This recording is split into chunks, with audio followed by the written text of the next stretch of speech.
Well, just like Pokemon, cryptids are aplenty and they must all be collected, right? If you want to be the master Pokemon holder, I don't know what you would call that in the Pokemon world. I'm not in that world. But if you were, you would have to collect them all. And that's what Jaimie Billings is here to talk about today.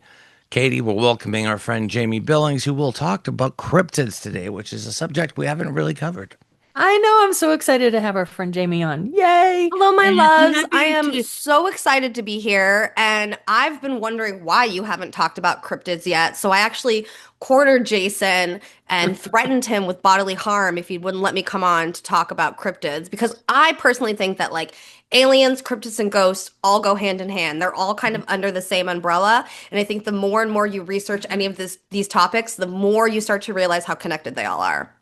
Couldn't agree more. So I'm happy you're here to educate us and Hell talk about yeah. cryptids. Yeah, I had no idea really that you were into this for so long and studied all the different types. So I'm really anxious to learn from you. Yeah, I'll tell you a little bit of background how I got into it. Yeah. So, me and my best friend Bree used to do a podcast called That One Time I Was Abducted by Aliens, and we used to strictly just cover UFOs and alien stories. And then we met a friend along the way, which you guys all know in podcasting, you end up meeting people, and someone who comes on a guest ends up being a really good friend of yours. And I had a friend named Bobby who was really into cryptids, and he was like, "Hey, we should talk about cryptids." And I was like, let's start a little show and talk about cryptids. So we started Bobby's Cryptid Corner, and every Tuesday we would go live on YouTube and we would deep dive a different cryptid. And we deep dived something like 150 different cryptids before we ended up stop doing it. Me and Bree don't do the podcast anymore. We do other things now. Um, and so I kind of like fell into it and fell in love with all of these different cryptids and things. As much as I loved UFOs and ghosts, there's only so many things you can really look into that aspect. So it was really cool to kind of look at something else. And then as we started to research all these things, we realized how connected everything was. Yeah, and and you're right, we haven't covered it much on the podcast. I think one of the things, again, we're trying to as best as possible not have our biases. And for me, for the longest time, Bigfoot, even though I live in Bigfoot country, was not on my radar, especially not when it came down to the UFO. I personally compartmentalize all these things as being different issues, different topics, as opposed to thinking maybe they're part of the same problem. So I would love to hear more about it. First of all, though, let's start with Bigfoot. Can we start with just my question on you about Bigfoot? Is that it's normally related to a sighting of a UFO, or they hmm appear in the same area where UFOs normally are. Do you think there's a correlation between the sightings of these crafts and these entities? Yes, but for a different reason than people think. And we'll kind of get into this more towards the end of the episode, but I think that Bigfoot could be many different things. A lot of people think that Bigfoot is like a physical creature that lives here. Some people think that Bigfoot is an interdimensional being. So when you get into the interdimensional side of things, the alien stuff comes in with that.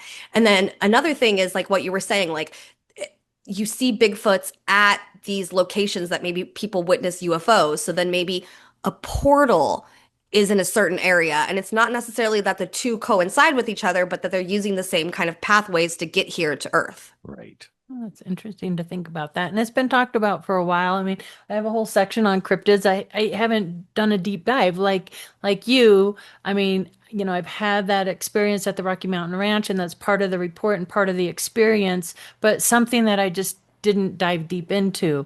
And there's many different types, and I can't wait to ask you some questions about certain cryptids that have been seen in Colorado, and if you've heard other stories or looked into it. But this book here, Stan Gordon's The Pennsylvania UFO Bigfoot Casebook. So, this is a bit older of a book. I'm sure you're aware of it, but they talk a lot about Ohio, Pennsylvania, and the northern states, and just what Jason's talking about and you're talking about. But I've never really heard it explain that maybe they're using just the same doorways or pathways to get in, and they're maybe not necessarily connected. That's an interesting take on Exactly. it. I I like think that a that. lot of people they assume that like, oh, they have to be connected to each other. Why is it like you see a shitty Chevy Tahoe driving on a freeway and a Ferrari? Just because they're using the same freeway doesn't mean that they're connected to each other in any ways. It's just two separate people and they're two separate vehicles going places.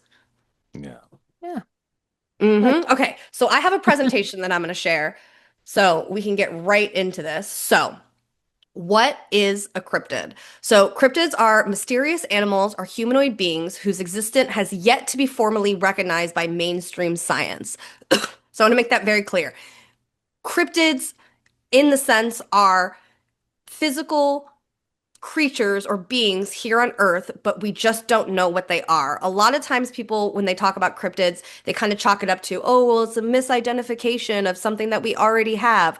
That is a huge possibility, but there's also just things that we haven't looked into yet. Like, I always think about like our oceans. We've explored like 10% of our oceans. We have no idea what's deep down inside of them. And even today, they're creating new means of looking into the ocean and finding new species and creatures. So if we could do that in our oceans, why not above the ocean as well? So we think we have it pegged on what's on the surface, but we probably are missing several species.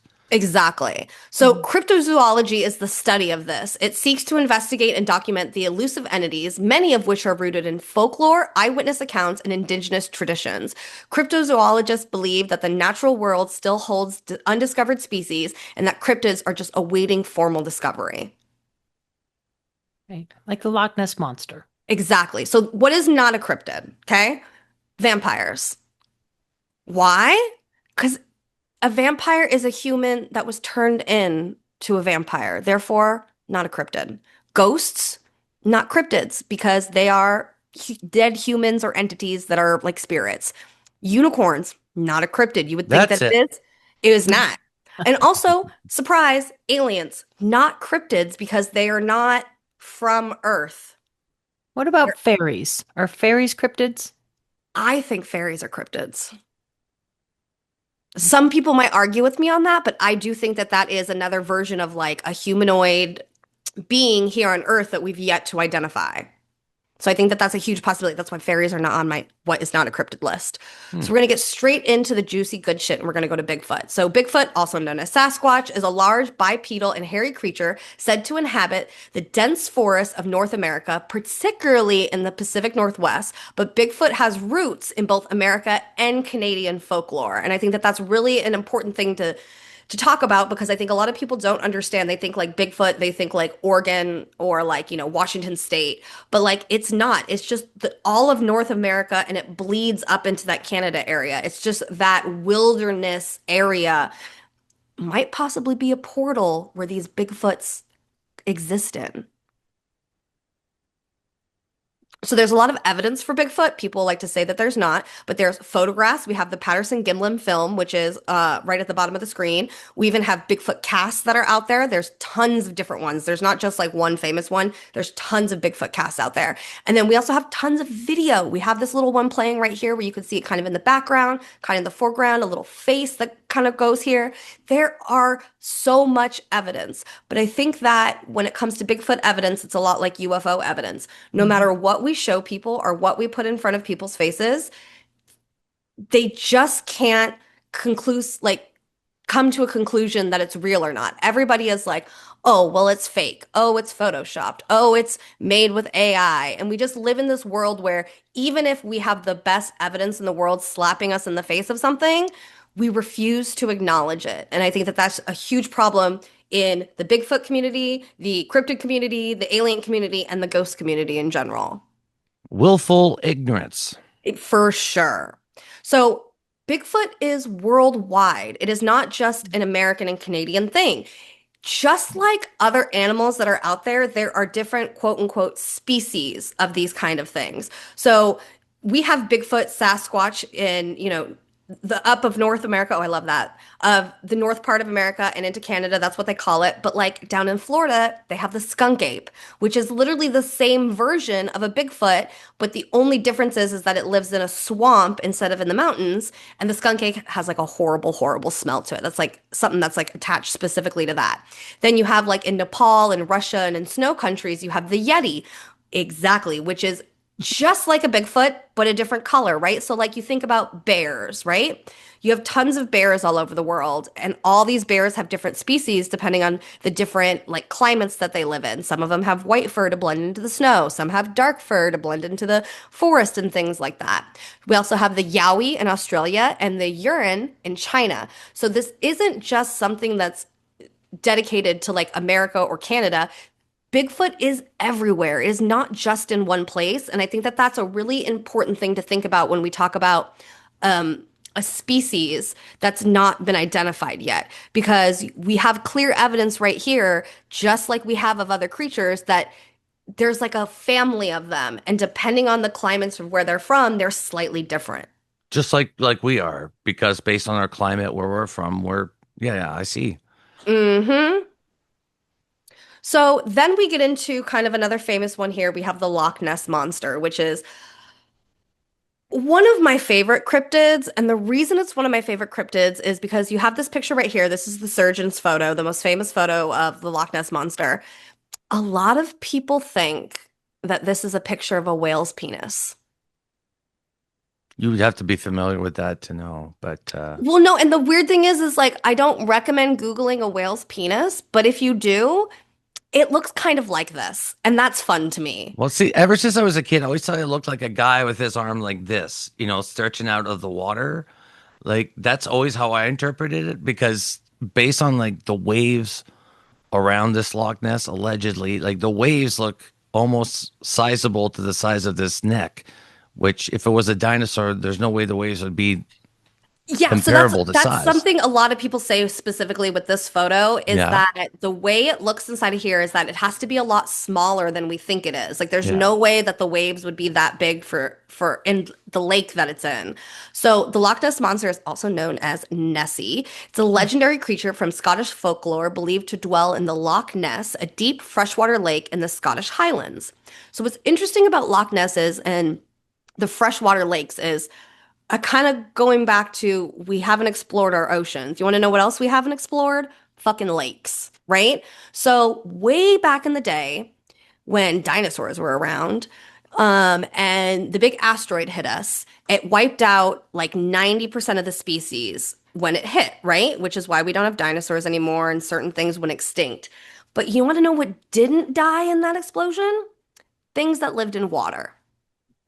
Very interesting. Not a lot of fish got killed. I mean, some of them, don't get me wrong, close to the impact, but I believe that there's a huge possibility that underneath all of our lakes and oceans are giant tunnelways and caveways where all of these things can hide and interact with each other.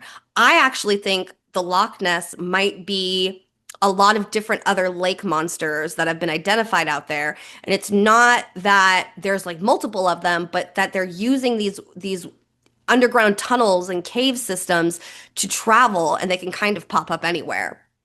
I So was under the impression that the Loch Ness, that the person who created that photo said it was a hoax, like a board with a thing, and wasn't that a whole thing? And so so most yes, people write it off. yes, and so that's something unfortunately that happens a lot in the UFO community as well, is you get Mhm, people who have these incredible pieces of evidence and then like years later they're like, JK, we were just kidding. mhm. I feel like it's so twofold because like it could be it really was a hoax and it wasn't real, or maybe they were strong-armed into saying that publicly. I mean, we really just don't know, unfortunately. We don't know people's motivations for any of this stuff. But like, if you were to take a weird picture of the Loch Ness Monster, realistically, what are you getting out of that? Other than like a little bit of attention. You know what I mean? It's not like that person made millions of dollars, or it's not like, there's some famous person and a bunch of movies were made about them. I just don't know when it comes to that kind of stuff. I think that there's a huge possibility that people do fake stuff and that's a real thing that happens out there. But I also think that it's maybe just possible that somebody got to them. Yeah. And you're right. There's so many reports of freshwater cryptids or creatures, the Great Lakes out there in Michigan. I mean, even with UFOs going in and out of these freshwater lakes. So, yeah, Exactly. interesting. Okay. Yeah. So we have worldwide lake monsters. Lake monsters are not, again, just confined to one area. We have Champ. who is in New York and Vermont. We have the Gloucestershire sea serpent, which is in Massachusetts. I can never say that word. Mokemble membre, which I always fucking say that name wrong, is in the Congo River Basin. And then out in Canada for you, Ogopongo, which is in the Okanaga Lake. So I truly believe if you look at a lot of these things, they all look incredibly similar to me. So I think that we have two different things that it could be. One, it could be the same creature and they're just kind of popping up all over the place because, again, these deep underwater tunnels and cave systems that they can use to travel literally all over the globe. Or we have the same thing like how Bigfoot was. You have more than one species of it, and they're all slightly just a little bit different depending on the location that they're in. Makes sense. Now, this is a lake monster adjacent one. This is a very famous one called the Lovelim Frog, and this is from Ohio folklore. The Lovelim Frog is a legendary creature said to resemble a humanoid frog standing about 4 feet tall. And in 1972, how this case really got famous was a Lovelim police officer claimed to have seen the animal matching the description of the mysterious frogman and reported it to a fellow officer. Now, there was other sightings of it beforehand, and it didn't get really picked up too much, but it wasn't until this police officer, which is another thing you see inside of UFO lore as well. It's like once you have a person of authority who says that they've seen it, all of a sudden everyone jumps on board and they're like, oh yeah, this is real. And this is an actual photo that somebody took of said frog in the lake. So there's a chance that Teenage Mutant Ninja Turtles might be real. This is what you're telling us. 1,000%. Okay. 1,000%. As an 80s kid, this means everything to me. Donatello. So one of my favorite cryptids in the whole wide world is the Fresno Nightcrawler. So both of these videos are a little bit sped up because they do walk very slowly. So what you guys are seeing on the camera is like them kind of like running. They don't run that fast. But what's interesting about these is these have been filmed in 2 different places, but they look fucking identical. Like, how weird are these? The best way people describe them is a pair of walking pants. Yeah, almost like people that go on stilts and then they walk. So it looks like the lower part of the legs of the stilts, but no upper part. But no upper body. Yeah. That's what's really weird about this. So a lot of people are like, oh, it's somebody in a costume. Where's the rest of their body then? Yeah, and who at like 2:00 in the morning, like, hey, do you want to go out and just start walking weird with some and like what a weird thing to and... dress like you could dress up as Bigfoot, you could dress up as an alien, but like to be an entirely another creature is insane to me. But what I love about this cryptid is that there is a lot of video evidence of it, and again, it all goes back to people not wanting to admit that any of this stuff is real and, oh, it's faked, it's someone in a costume, this isn't real, this is Photoshop, this is AI. I don't know about this, man. These are just like cameras that were out because like the first one in Fresno was somebody's like security camera, and then the Yosemite one was an actual Yosemite camera that was out there like in Yosemite. So how people just know where these cameras are? Yeah. I don't know. That one's a fun one. And they wouldn't travel like hundreds of kilometers and miles away from each other to, hey, let's go get this hidden camera and exactly. Go see that makes it on the news. Like exactly. Yeah. So then we have the Chupacabra, which is another one of my favorite, aka the goat sucker. So chupa literally means sucker, cabra literally means goat. Its name stems from the creature's alleged habit of attacking livestock and draining their blood, specifically goats. Descriptions of the Chupacabra vary by region. It's typically portrayed as a stocky reptilian creature with alien features about the size of a small bear and lined with sharp spines down its back. And in the southwestern United States, however, it's often depicted as more of a canine appearance. Now, when it comes to the Chupacabra, a lot of people say that the Chupacabra is just a dog with mange. And if you've ever seen what it looks like, they do kind of look like a chupacabra. But I like to live in the world of make-believe where anything is fucking possible. So I believe that there could possibly be something out there that fucks with livestock. We've seen it happen before. Katie knows about this with Snippy. Mm-hmm. There are creatures out there that are doing things to livestock that we cannot explain or understand with modern science. Right. And there was a weird track, and that Chupacabra just made me think of it because this track, I don't know if you'll be able to see this, was found near Snippy, and it's not a Sasquatch, and Hmm. it's not a bear, but could it Chupacabra. be a Chupacabra? So A interesting food for thousand thought. percent. 1,000%. 1,000%. Now, oh, this picture didn't show. So the Jersey Devil, aka the Leeds Devil, is a cryptid said to dwell in the Pine Barrens of southern New Jersey. Descriptions of the creature vary, but it's most commonly depicted as a bipedal kangaroo or wyvern-like beast with a horse or goat-like head, leathery bat wings, horns, small clawed arms, cloven hoofs, and forked or pointed tail. Some accounts also describe it as having an unusually elongated body and a thick, muscular tail. The Jersey Devil is also said to move swiftly and is frequently reported to let out a piercing, blood-curdling scream that echoes through the woods. So the picture didn't load on here, but it literally looks kind of like, like in like medieval folklore, they would like throw a bunch of different animals together, like they have like the lion, the bear, and like something else. That's really what the Jersey Devil is. It looks kind of like a kangaroo on top, but then it has bat wings, and it kind of looks like a horse on the bottom. Like Like a it's very, mishmash very a yeah. mishmash of different things.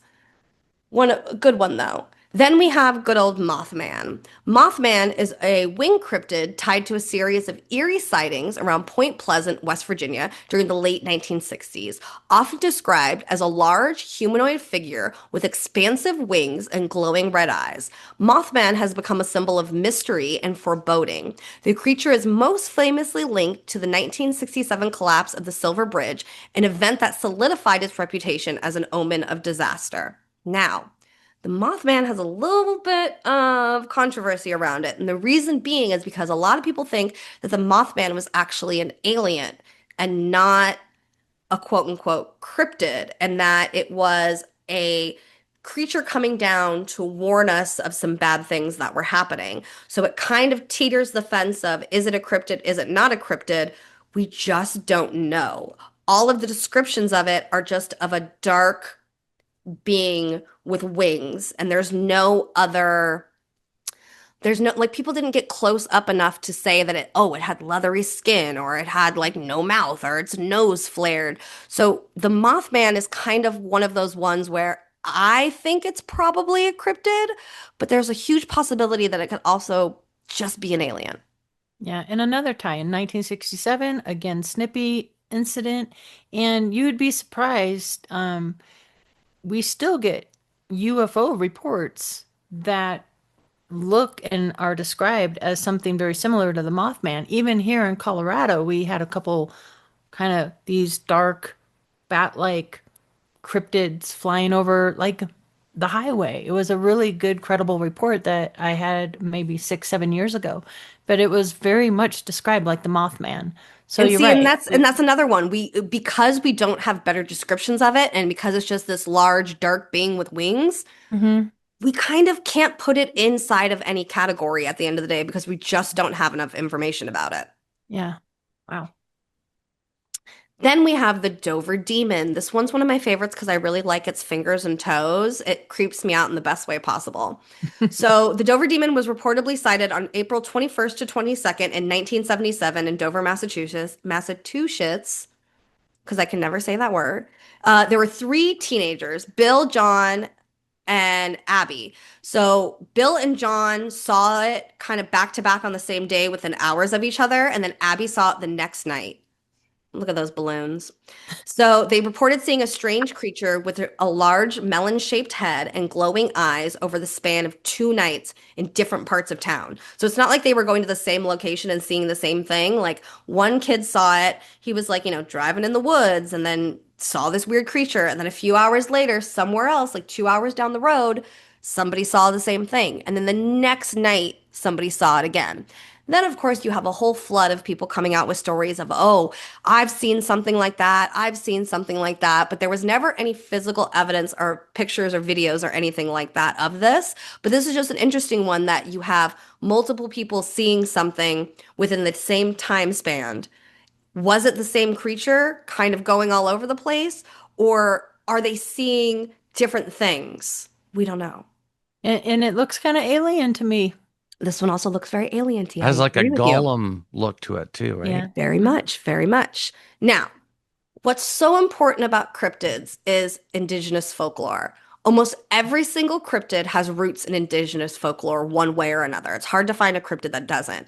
Among the most well-knowns are like the Wendigo, which is a cannibalistic spirit, the Skinwalker, which Katie knows a lot about, the feared shapeshifter from the Navajo legends, and Sasquatch even has a big giant root inside of indigenous folklore. They also have a lot of lesser-known beings like the Pukwudgie, Moth Man, Chupacabra, and each of them are kind of their stories are shaped by the kind of their local belief, which is very indicative of how I think a lot of these cryptids are the same thing, but just different species of them, depending on the local areas that they're coming from. So the big question is what the fuck is really going on with cryptids? Like, what really? Obviously, there's something here. What in the world could it be that we're all kind of running into when it comes to this kind of stuff? So here's my 2 cents on it all. I think that our brains are so incredibly powerful and that we truly, really don't understand them in any capacity. Like, we don't know a lot about our brains. I truly think that we create our own realities, whether we realize it or not. And I think that collectively, if people start believing in something, it becomes real, whether we realize it or not. So I think a lot of times when it comes to these cryptids and people saying things like, oh, well, we couldn't find their den or their nest, or there's not a lot of physical evidence. I truly think that if enough people believe in Bigfoot, a Bigfoot's going to fucking pop up somewhere. I think if Right. enough people in communities believe in something, then it becomes real. Just like in people who like live in their own reality, right? You guys talk to a lot of people who have, UFO experience and alien experiences. And when you talk to these people, you don't think they're lying to you about what they saw or what they experienced, but you can you can say that you believe their reality, that they believed it happened to them, and maybe isn't real in your reality. And that's what I mean about the mind as a powerful thing. Just because you don't believe it doesn't mean it's not real and it's not out there. And I think that we just don't understand the functions of our brains yet. I mean, our eyeballs aren't even looking at the things that we're seeing. Like, people don't understand, like, your eyeballs aren't like cameras hooked up to your brain. They're like pictures. Your eyeballs take pictures every few milliseconds, and then your brain fills in the gaps in between of what your eyes are seeing. So you're not even seeing a full picture of what you see in front of you. So who's to say that our brain couldn't manifest these things, right? Yeah, Well, I'm yeah. having an epiphany. Oh, I'm sorry, Jason. No, go ahead. Go ahead. But I was just having an epiphany as you were speaking, Jaimie, because Jason and I have talked a lot about this disassociation piece and trauma and near-death experiences, and we all know that that heightens the paranormal. But what you just said, just kind of whoa, because I totally agree that that would explain a lot why aliens are so different, why UFOs are different, why cryptids are different. And for people that have trauma, by default, and I'm putting myself in this box, by default, we have to kind of create our own realities for safety, Mm-hmm. for our own self perseverance to go forward and continue living. And that would make so much sense to me. That is why we see an increase in UFOs, aliens, cryptid, the paranormal with these types of folks, because we are manifesting and we're used to living in our own little creative, and it ties in the music part, the art part, all that creativity part. Wow. And I also think Brilliant. it also goes, it's the same Brilliant. thing about with like UFO sightings and things like that. So like, for a long time, when I saw a UFO, I saw a metal object in the sky. And at some point, I stopped seeing metal objects in the sky and I started seeing more plasma-like beings. And I don't think it's necessarily because I was seeing two different crafts. I think that I was able, at the time when I was seeing physical, like metal like craft, that's what my brain could understand. So that's what it was Mm. interpreting it as. And then as my journey went on and I understood more and more, I was able to see the more authentic version of it, which is the more plasma stuff that people are seeing. So I think our brains are just so incredibly powerful, and we don't understand what they are capable of at the end of the day. And then you also have the flip side of all of this is it's not your brain creating these things. We're not these powerful beings that can do anything with our minds, but that the world is full of portals and we're multidimensional, and that there's a huge possibility that the creatures that our people are seeing and then disappear out of nowhere and then we don't see them for tons of years are literally just taking a little vacation. They're just popping into our universe, hanging out, going hiking, having a little camping session, and then Snatch a kid and then hightailing go it. away, Yeah, right? and then Yeah. go away. And they just Yeah. boop right back out. That's also something that happens if you guys ever watched any of the missing 411 stuff with the kids stuff that happens, where these Creeps me out. kids straight up disappear and then magically reappear somewhere. That's another use of those portals, maybe multi-dimensions. And maybe we as a species have not yet quite mastered how to use those means of travel. And hopefully one day we will. And that's why these other creatures and beings are able to come into our world. And why we're so confused by them is because we don't understand the methods that they're using to get here. It's so weird though, because I always feel like we are the odd man out. Because these entities could come in and go as they will, plus the UFOs could come and go as they will, but we're useless. We can't do anything. We need cars, we need airplanes. You hear like, oh, they pity us because we have so much potential and we can't tap into it. But then help us. How do we get there? Give us a Well, roadmap. Why are we left in the dark? so I think that's the problem right there is the fact that we as a species are constantly looking for answers to things. And I think that I stopped looking for the answers to things, and the answers to things started coming the minute I stopped Mm. asking. So when you like, I think a big part of why we haven't leveled up as a species as a whole, and this is going to be very controversial to some people, but I think a big part of it has to do with religion, unfortunately. I think that we are so tied up in having to think that we are special and that we were created specially and that there's a being out there who made us all and we're special. And I think that because society as a whole has that idea that that is the reality that's being projected out there, so that's the reality that we live in. And until we are able to strip that back and understand that we are so much smaller and so much less special, we can't be accepted into the galactic whole of things because we are just selfish at the end of the day. Yeah. If I was a Sasquatch and I saw humans and how they behave and act, I would not want to help them get access to my tunnel or road because I wouldn't want these a-holes around me or my little Sasquatch children. Oh, So absolutely. I'm just Absolutely. saying, I wouldn't. And maybe these cryptids and aliens and all these things that come visit us, one of my favorite kind of conspiracy theories that's out there is that we are like a zoo, and that people come and visit us and like they're like watching monkeys in a cage.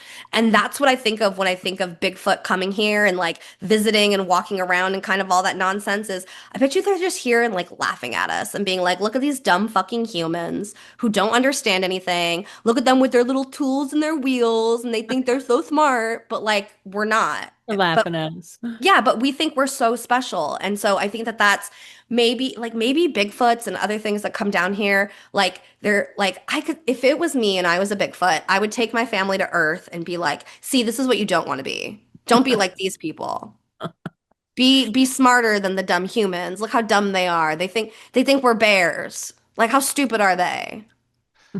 It's well, the thing is, it's humbling because we're the ones making that realization of like, oh, actually, we're idiots. But I think it's a good part of history for us to realize that we're idiots because then we can progress. The first step is acknowledging it, and then you could, evolve from there. But for so long, we've had the arrogance of saying, no, we are the top of the food chain. There's nobody Exactly. like us. And the thing is, honestly, even when I hear that stupid debate of whether a girl would rather be alone in the woods with a bear or a man. I'd Which choose to the me is bear. just so stupid. Like you talk a high game about you choose the bear, but when you are in front of a bear, even if it's a grown man, that thing is a natural killing machine that no Oh, for grown man can sure. do anything against. And that puts things in perspective to realize our place is actually not at the top of the food chain. We're only at the top of the food chain because we got weapons. But you take the weapons away from us, we're less than a tiger. You Like, know, did like nobody watch Planet of the Apes? Like, what happens when you give monkeys weapons? Like, exactly. Like, we become the bottom of the food chain at that point. very It's fast. not. It's not because we're special or because we're so intelligent and so smart. We just have figured things out over time and we've become the dominant species. It doesn't mean that we're always going to be the dominant species. Right. And we're influencing populations of animals, known animals. Like just today, I've lived here since, forever in Colorado. And a Facebook feed, somebody locally, the bears are out right now. The Colorado, I thought they were brown bears. Colorado only has black bears. Hmm. 70+% of black bears are actually brown or whitish hair. And then I'm like, did Colorado ever have grizzly bears? Well, yeah, until the mid to late 70s was the last known grizzly bear. And I'm like, why did they disappear out of the Rocky Mountain, Colorado region? Because we hunted them out. We intentionally wanted them out. And now we have no grizzly bears in Colorado, which personally, I don't mind the black bear coming and getting my hummingbird feeder juice. They're very gentle most of the time, unless they're protecting their young. But Hmm. we have, you know, we've made species go extinct just by our own, the buffalo, for example. That's a great example. I mean, we're Yeah. getting them back slowly, but so we can control animal populations and hunt them to extinction. And I'm wondering if some of these cryptids, that's maybe the case, and they went underground A to thousand protect percent. themselves. Yeah. And my question I have for you, Jaimie, is just like at Rocky Mountain Ranch, there are reports of Sasquatch beings there. When I was little, my mom described them as white fuzzies because they were white, gray haired. And when Hmm. we filmed Beyond Skinwalker, we saw these tracks come up as if they were curious because nobody goes behind, the ponderosa pines of the ranch house. And yet here we are in a blizzard with cameras, and these tracks come out of nowhere, disappear, come up, and disappeared again, as if something was just curious. Like, what are these people doing out here? And maybe they're living underground. But I want your opinion on this. During those ranch years, they were seen in connection with the UFOs and the orbs that were there, but also the rash of cattle mutilations. And it's like, it's been said that perhaps they were the ETs themselves, or they were bodyguards or workers, and these Sasquatch can lift heavy animals. Were they working with the mutilations that were happening? What do you think of that theory? So I think that that's a great theory, but I think it's just one of many. You know what I mean? I think Yeah. so. My personal opinion is okay. So, like, we as humans, we go down to Africa and we go on safaris and we go hunting, right? So, who's not to say that Bigfoot hopped on a ride in a UFO and came down to do some hunting? Yeah. And That's so right. maybe that's part of it. Maybe, like I was saying earlier about these portals, it's not that the UFOs and the Bigfoots go hand in hand, but they're popping up in similar locations and you're seeing sightings of these things because they're all using the same means of transportation at the end of the day, whether it's wormholes, portals, underground tunnels, whatever it is. Mhm. So I think it's a possibility. I personally do not think that Bigfoot are quote unquote aliens. Right? Okay. I don't think that they come down in UFOs and they're like friends with the Greys or something like that. I think that there's a possibility on a galactic scale that all of these different kinds of things, aliens, cryptids, and whatever, can interact with each other because I think that like, if we as humans mastered space travel and were able to go out there and really look into the universe and see things, we would interact with these things, right? Like maybe we would give them a ride somewhere, but it's not like we'd be best friends like hanging out living with each other all the time. And so I think that that's maybe part of it. It's like the same thing like let's say UFOs are like cruise ships, right? It's like it's a vacation and everyone signed up to go on the UFO. People from all over the world go and they get on this cruise ship. Nobody knows each other, but they're all going for a vacation. That could be a possibility that happens, Cruise ship. That'd be a great one to crash land. That's such right? a great movie plot. It's like a big ship that crash lands. Turns out it's like a cruise ship for That's the interdimensional. Yeah, and they That'd be just go great. That'd be a great instead of movie. like here we go to like little different islands and set they go in planet hopping. They're like, oh, we're gonna go see trash Earth. Oh, we're gonna go see Mars. Oh, we're gonna go see this. You know what I mean? Yeah, that explains why you see so many weird Concept. people sometimes downtown. You're just like, I bet you that's an alien in disguise, and that's probably it. They're You know, all and over the that's like, place. Yeah. and that's another thing too, is like, what if all of these things, like, okay, if you are on a different planet and you've mastered space travel, I would imagine that you've mastered other things as well, right? So, like, maybe they are wearing these outfits to make because they're trying to fit in here, but they don't quite have it right. You know what I mean? And so that's why a lot of these things look super humanoid, or they kind of look like a dog, but not a dog, or this mishmash of like different creatures put together, like the Jersey Devil is. Like, they don't really know. It would be kind of like, you know, me showing up to like India and like wearing traditional Indian garb. I would look fucking out of place because I don't really understand the culture. I don't understand what you're supposed to wear or not wear. I would just like see something on TV and be like, oh yeah, they wear stuff like that. Yeah. Mhm. Well, Right. it does open up for me the mind, the possibilities, because if non-human intelligence is a thing, then cryptids have to be a thing as well. You can't have one without the other, or vice Exactly. versa. It it's either all or nothing. So if we have intelligence from another location coming here, then it doesn't necessarily have to be the top of intelligence that comes and visits us. It just needs to be capable of being able to do so. And then it could come and visit, come and go as they will. And I think maybe that's the scary bit about this world is that we're bound here to these five senses like you're talking about, but they're not. They're able to have another sense or multiple senses that we don't have. And this is where we're at. We're sort of left going, wait a minute, why can't we do this too? Like, why are we stuck here trying to figure out what happened in the past, what's happening now, what's the plan for the future? And it's literally what ufology is. It's just us trying to figure out the past, the present, and the future. So looking at cryptids is one of the things that, well, anyways, for UP studies, it's about time we definitely take a good look at it. Katie, do you have a final question for our guest today? Well, I have about 10, but a Give them final. to me. I, No, give yeah, them. I would like, have you ever personally had a cryptid experience? Yes, I have been Bigfoot hunting before with the guys from Finding Bigfoot. Hmm. So me and Bree's like my little partner. We do everything together.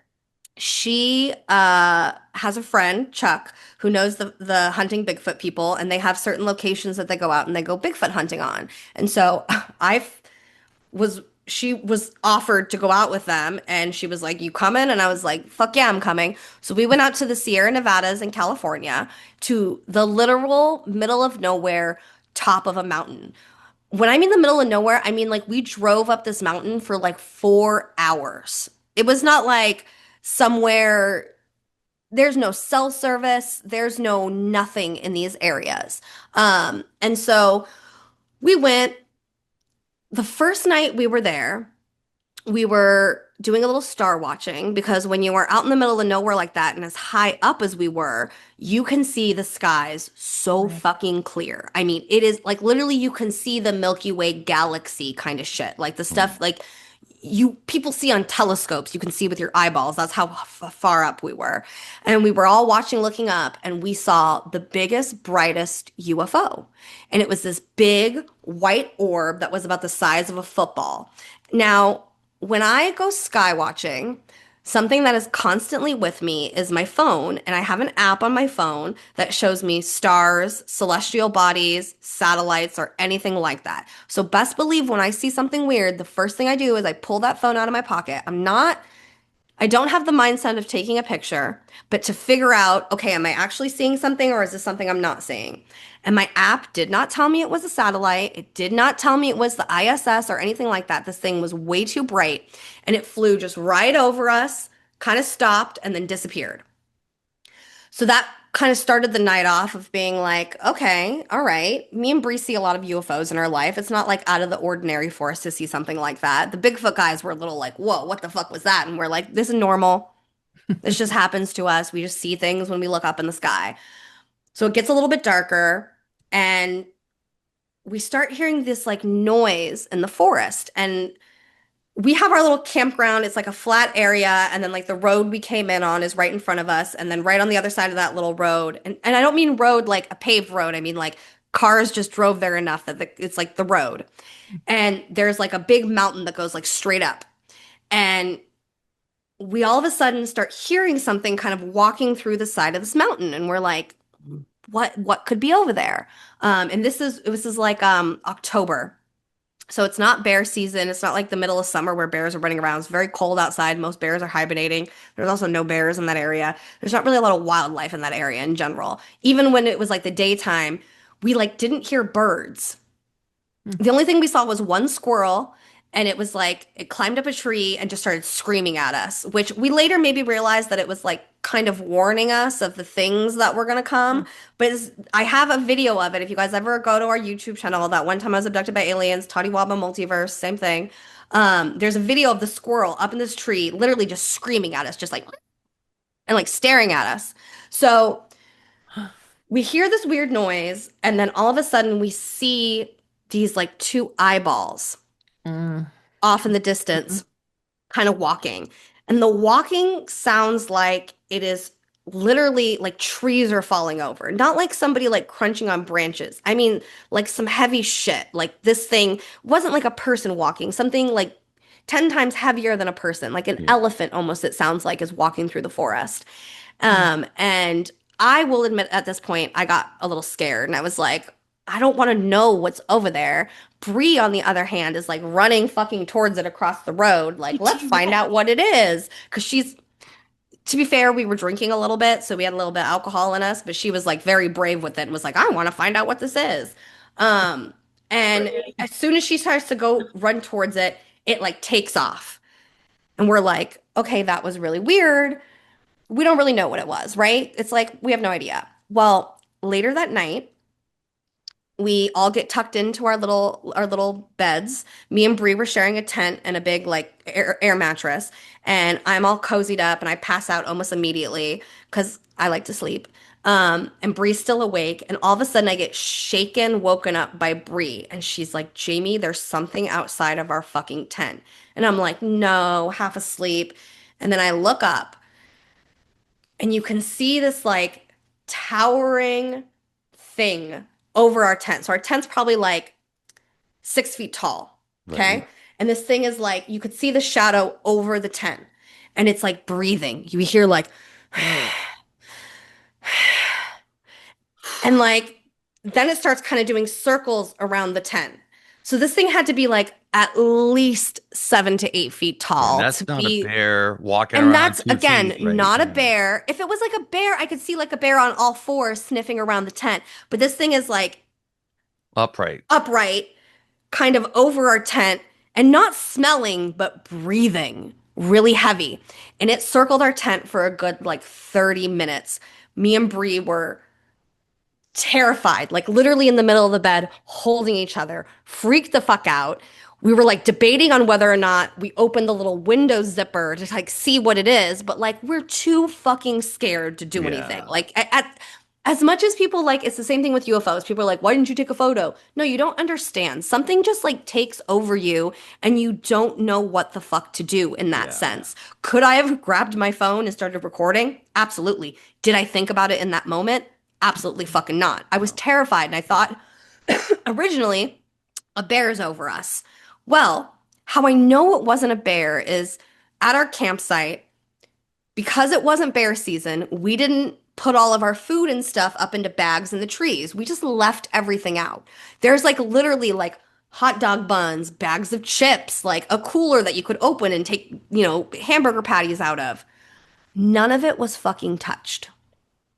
If this was some sort of an animal that was just looking for food, Would why eat is it standing over our tent? And why did it not go look at the literal smorgasbord of shit we had sitting out on a table for it? So to me, immediately I was like, this is not just an animal. This is something trying to figure out what the fuck is going on here. And I think it originally did the little drive-by, where when we first originally saw it earlier in the night, Bree kind of maybe spooked it a little bit by trying to run towards it. And then later, once we all settled down and were sleeping, and this is like, 2 o'clock in the morning kind of vibes, it worked up the courage to be like, all right, let's go figure out what's fucking going on over here. Well, you're in their territory. So No, if they're for coming sure. to check it out, what are you doing in my territory, right? Exactly. Yeah. So that really, I've always been like on the fence about Bigfoot, but when I experienced that myself, and I can still hear that fucking breathing. And then there was one point earlier in the night too where we were hearing some noises and some things in the forest, and I would like make sounds, and whatever was out there was mimicking me. And we have recordings of it mimicking. So like I'd be like blah blah blah, and you would hear back blah blah blah. Like it was insane. Like you would almost think that it was like the sound of like an echo. Like that's how fucking similar it was. Wendigos do that too. Yes, and that's another thing. Maybe it wasn't a Bigfoot. It could have possibly been a Wendigo. I have no idea because we were too fucking terrified to like go out of our tent and go figure out what the fuck. I wish I had the courage to be like, fuck it, let's go. Yeah. And like, let's I go don't out blame there you. and see it with our own eyeballs. But like, Yeah. I don't know, what would I even do at that point if I opened the tent and looked at it? I would probably shit myself and pass out and die. Well, that's the thing. Everybody talks a big game like, oh, they're doing this, over that. But until you're in that situation and you've actually been exposed to that fight or flight, and especially in your case, you're sitting ducks. So you got the fight or flight and you can't move. You can't go anywhere. You can't talk for half an hour. That half hour must have felt like 14 days. No, it did. Yeah. And then like, so the people who we were with, they all had like lots of guns and stuff with them. So like we felt safe, but they were all passed out. Yeah. Not one of them were woken up by this. And we don't believe that whatever the creature was went to any other tent other than ours. The only Which- females? Emails. So here's the thing. One, female, and two, this might be too TMI for people, but that same morning I started my period.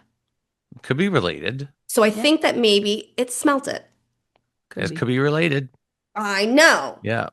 I know. So I don't know what the fuck that was, but that opened my eyes to there are other things out there. Like I've always been an alien believer. I've always been a ghost believer, but that solidified there are creatures out there that we do not know about because there's no possible way this was a bear. This was not a deer. This was not a cow. This was not a bird.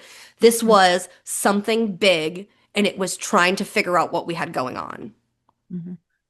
I'm never going camping again. That settles Oh my it. God, no, please, Yeah, let's go. I'll just- take you to the No, Bigfoot location. Just RVs only going forward. Jaimie Billings, thank you so much for joining us today, talk about cryptids.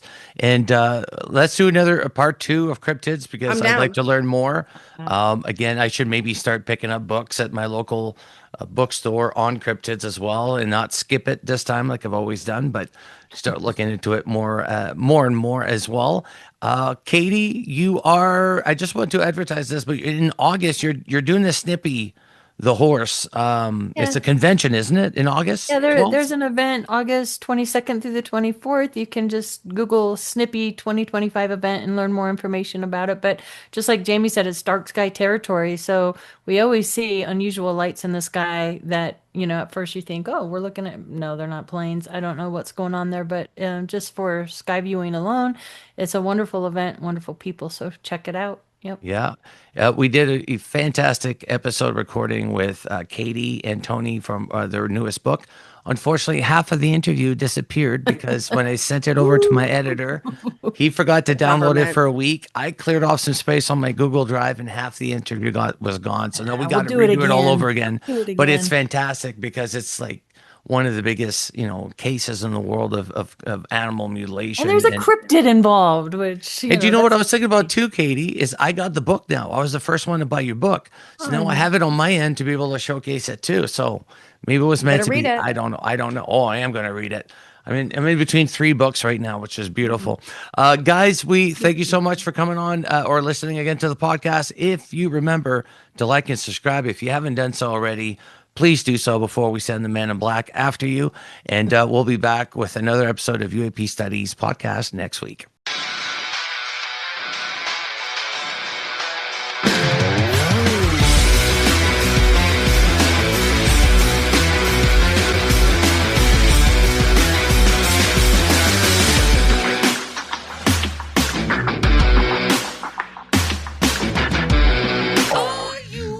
paying attention.